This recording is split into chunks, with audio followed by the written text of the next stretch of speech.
The Role of the Mother in Raising Children by St. Paisios. A Mother's Love. Geronda, you once told us that people grow and mature with love. It isn't easy to merely love another. We must love the other more than ourselves. A mother loves her children more than she loves herself. She will stay hungry to feed her children, yet she feels greater pleasure than they do. The children are fed materially, but she is fed spiritually. They experience the taste of food, while she experiences spiritual rejoicing. A young girl, before she marries, may sleep until 10 in the morning and have her breakfast prepared by her mother. She may be too lazy to do even the slightest chores. She wants everything at her beck and call. She has expectations from her mother, expectations from her father, while she sits at her ease. And although she is capable of loving, this ability is not developed because she's constantly receiving help and blessings from her mother, her father, her siblings. However, from the moment she becomes a mother, she resembles a little engine that the harder it works, the more it is recharged, because love works constantly. Before, she hated to touch anything unclean, and she used aromatic soaps to wash herself. But after she becomes a mother, when you see how she cleans her soiled child, oh, you would think she's touching marmalade. She's not repulsed by anything. Before, if she was woken up early, she yelled because she was annoyed. Once she becomes a mother, when her child cries, she stays up all night without complaint. She rejoices in taking care of her child. Why? For she is no longer a child. She becomes a mother. Sacrifice and love have come into her life. Indeed, a mother comes to attain a greater love and sacrifice than the father, because the father is not given many opportunities to sacrifice himself for the children. A mother toils more with the children. She is tormented. But at the same time, she is recharged by them. She gives, and as a result, she also receives. A father doesn't weary himself as much with the children, nor is he recharged, so his love is not equal to that of a mother's. How many mothers come crying to me, begging, "Father, please pray for my child." They have such agony. Few are the men who come and tell me, "Father, please pray for my child who's gone astray." Just today, a very anxious mother came here, fussing over her children. She had 8 of them, putting them all in line to receive a blessing. Only with difficulty would a father have done that. Russia survived because of the mothers. A paternal embrace, when it lacks the grace of God, is dry. But a maternal embrace, even without God in it, has milk. A child loves his father and respects him, but it is with the tender love of the mother that the love for his father grows. The advantage of childlessness. A childless woman is tormented when she doesn't spiritually cultivate this matter. Oh, what I had to go through once with a woman who did not have children. Her husband held an important position at his job. She owned apartments that she rented out, a large house in which they lived, a huge dowry, and could not be bothered to go grocery shopping or to do the cooking. Not that she knew how to cook, however. She would just call for delivery. She lacked for nothing, and yet she was tormented because nothing ever pleased her. All day long she sat in her home, finding fault with one thing and then another, being bored of one thing, then another. Her mind was overwhelmed by racing thoughts, and she had to take pills in order to calm down. Her husband would bring work home to keep her company, and she would hover over his head just to pass the time. He had grown tired of her habits, but then again the poor man had to keep up with his work. When I met her, I told her, "Don't stay in the house all day becoming moldy. Go to a hospital and visit some of the sick." "Where should I go, Father? That seems difficult for me," she excused herself. "Then you will do the following. You will read the first hour at the appropriate time, the third hour at its time, and so forth, and you will do prostrations. But again, she told me, I cannot do this, Father. Well, then perhaps you can read the lives of the saints. I advised her to read the lives of female saints, thinking that she might derive some help from them. I had my work cut out for me, getting her into a routine so that she would not end up in an insane asylum. She had become entirely useless, a strong machine whose oils were frozen. What I'm trying to say with all of this is that a woman's heart becomes idle when the love she has inside of her doesn't have anywhere to go. And then you see another woman with 5, 6, or 8 children who is so poor and yet so glad. She is upstanding and courageous. Why? Because she has found her purpose in life. I was impressed by another situation. A friend of mine had 2 sisters. The one got married young and had many children. She was always sacrificing. She sewed and helped the poor with good works. She recently came and said to me, I have grandchildren now, and her heart was leaping with joy. The other sister didn't marry, didn't even take advantage of her carefree life spiritually, and had become, well, don't ask, a useless thing. She couldn't be bothered to live her life, expected her aged mother to serve her, and still complained. Do you see what happens? The change did not come about in her because she didn't become a mother, nor did she take advantage of the love that exists naturally in women by helping others in need. This is why I say that a woman must possess the spirit of sacrifice. You see, if a man doesn't cultivate the virtue of love, he doesn't suffer great damage. If a woman fails to convey the love she naturally has, then she is like a machine that works, but one without the material to work properly, so that it jolts about, jolting everyone else about. A mother's endurance. Geronda. In one of the letters to the nuns, St. Nectarios writes that they mustn't forget they are women, and that they should strive to imitate the female saints and not the male saints. Why does he say this? Is it because women do not have much endurance? Who doesn't have endurance? Women? I have come to fear them. No, women have great endurance. Physically, a woman may not be as strong as a man, but with the heart she has, if she puts it to proper use, she can outdo the strength of most men. Sure, a man has great physical strength, but he doesn't have the heart of a woman. I noticed a cat that came with its kittens. It was very skinny, its belly completely flat. One day, a big hunting dog came, and Cordy's, the male cat, ran away. But the mother cat got up, arched her back, and became fierce. She was ready to pounce on the dog. I wondered at where it had found such courage. You see, it had kittens to defend. A mother feels pain. She gets tired, but she feels neither the pain nor the tiredness.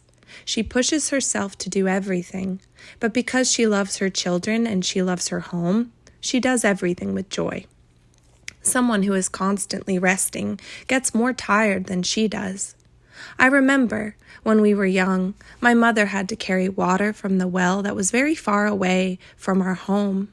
She had to cook, bake, wash the clothes, and even go to the fields. In other words, she did all the chores and even had us children driving her crazy. And on top of that, she had to be the fair judge whenever we fought. But she used to say, "This is my duty. I'm required to do all these things without complaining." She said this in the good sense. She truly loved her house. She loved her children, and she did not tire with the chores. She did everything with her heart, with joy. And as the years go by, a mother will love her home all the more. Even though she grows older, she sacrifices herself all the more, even to raise her grandchildren. And because she does this with her heart, although her strength has diminished, she seems to have more endurance than her husband. and even more endurance than she had in her youth. And in times of illness, Geronda, women have greater composure than men. Do you know what happens? A mother has faced her children's illnesses many times, so she's quite experienced. She remembers how many times a child's temperature rose and how it fell in time. She's dealt with all kinds of situations, her children choking or fainting. She knows that with a slap or two that the child will come around. The father, on the other hand, doesn't see these kinds of situations often and doesn't have such experience. This is why, should he see his child at some point with a fever or a little pale, he panics.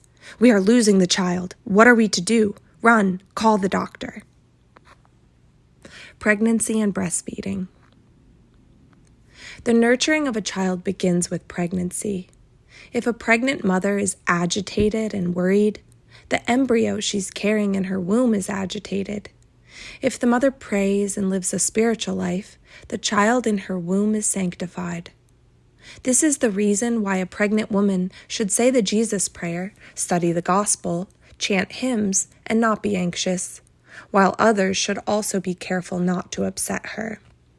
Then, the child that will be born will be blessed, and the parents will have no problems, neither when the child is young nor when the child is older. After the birth, a mother should breastfeed her child for as long as she can. A mother's milk provides a healthy base for the children. Children who breastfeed aren't only receiving milk, they are receiving love, tenderness, consolation, security, all of which contribute to developing a strong character. Breastfeeding is also beneficial for the mother. A mother who doesn't breastfeed her baby may develop anomalies that can lead to mastectomy. In the past, some mothers would even breastfeed the baby of another woman who didn't have milk. Nowadays, many mothers can't be bothered to breastfeed their own children. The mother that is lazy and doesn't breastfeed her child transmits laziness to her child as well. In the past, condensed milk cans featured a picture of a mother holding a baby in her arms. Now they show a mother holding a bouquet of flowers. Mothers no longer breastfeed their babies. Therefore, the children grow up without consolation. Who will give them tenderness and love? A can of evaporated cow's milk? Their heart is chilled as they're fed from a chilled bottle. Later, when they grow up, they look for consolation in a bottle, in bars. They drink to forget their anxiety and become alcoholics. If children don't receive tenderness, they won't have any to pass on to their children. It becomes a cycle. Then the mothers come to me and cry, "Father, pray, I am losing my child." The working mother. Geronda, is it correct for a mother to work? What does her husband say about this? Whatever she's comfortable with. A young woman who has gone to college and started her career before her marriage does not easily give up her career when she becomes a mother in order to devote herself to her children. However, another young woman who has not gone to college and holds a simple job will find it easier to leave her job. If she doesn't have any children, Geronda, I think that having a job will be helpful to her. Are you saying that if she doesn't have any children, she has to have a career? There are so many other things that she can do. Of course, if she does have children, it would be best if she stayed at home. Otherwise, how can the children be helped? Geronda, many women say they can't make ends meet and that's why they have to work. Well, they can't make ends meet because they want to have a television, a video player, their own car, household help, and so on. In that case, of course they have to work.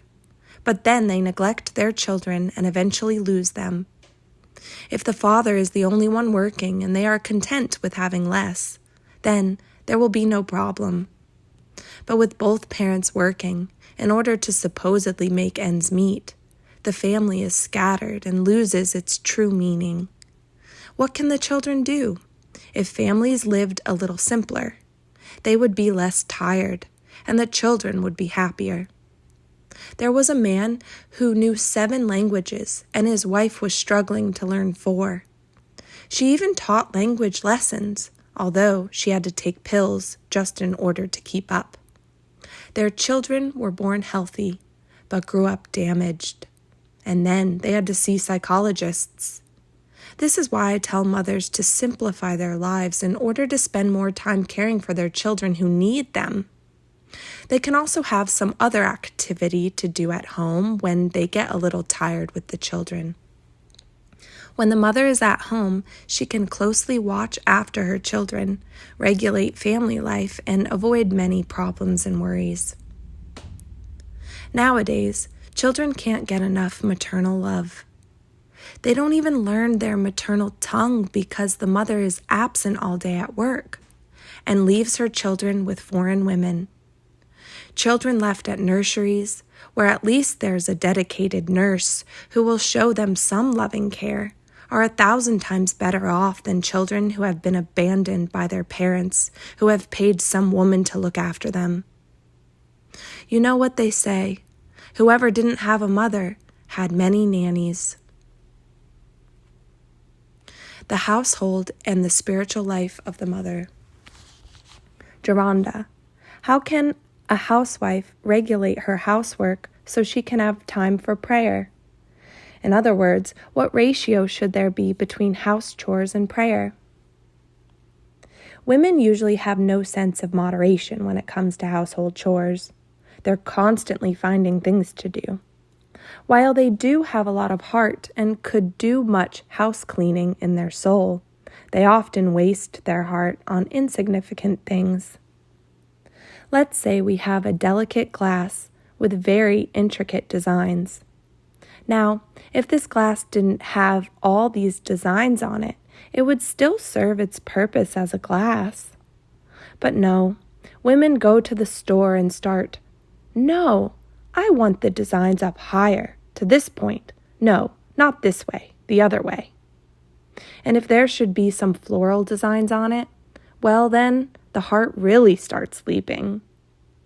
But by doing this, women lay waste to all their energy and potential. You'll hardly find a man paying so much attention to such details. For example, a man will hardly notice if a lampshade is brown or black. But a woman wants something beautiful, and she rejoices in it. She gives a part of her heart to this, a part to that, and then what is left for Christ? Only a tired yawn is spared for the time of prayer. The more a woman distances her heart from material things, the closer she comes to Christ. And when her heart is given to Christ, then she acquires great strength.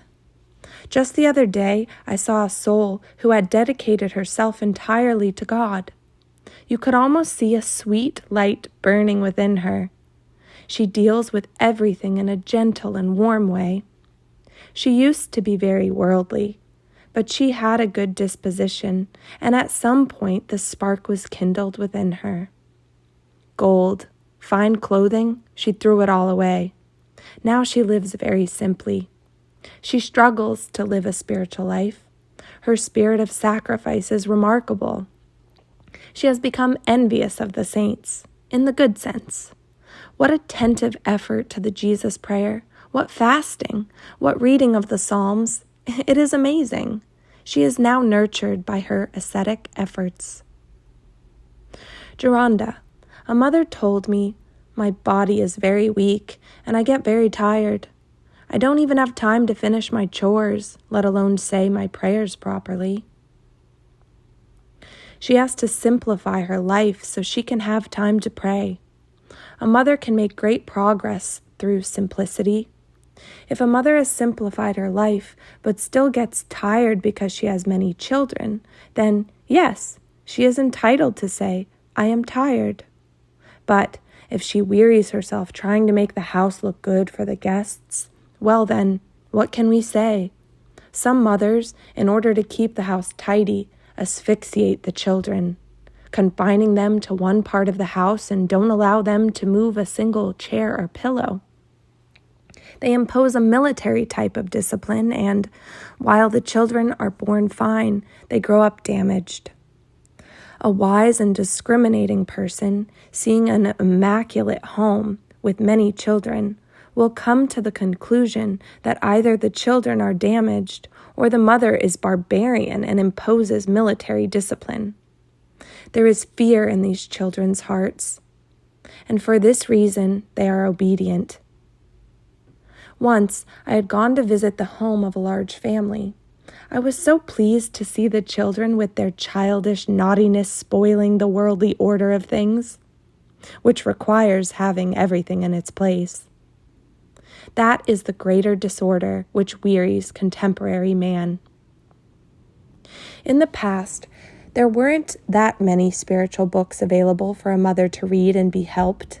Today, even though there are many patristic texts and a lot of translated works available, unfortunately, most mothers are either preoccupied with foolish things or they work in order to make ends meet. It's better for a mother to be involved with the nurturing of her children rather than being overly involved with household chores and inanimate objects. A mother can speak to her children about Christ. She can read the lives of the saints to them. Thus, at the same time, she will be occupying herself, dusting off her own soul so that it will be spiritually shiny. The mother's spiritual life will then quietly help the souls of her children. Thus, her children will live happily, and she will be joyful because she will have Christ within her. If a mother doesn't find time to even say a simple trisagion, how can she expect her children to be sanctified?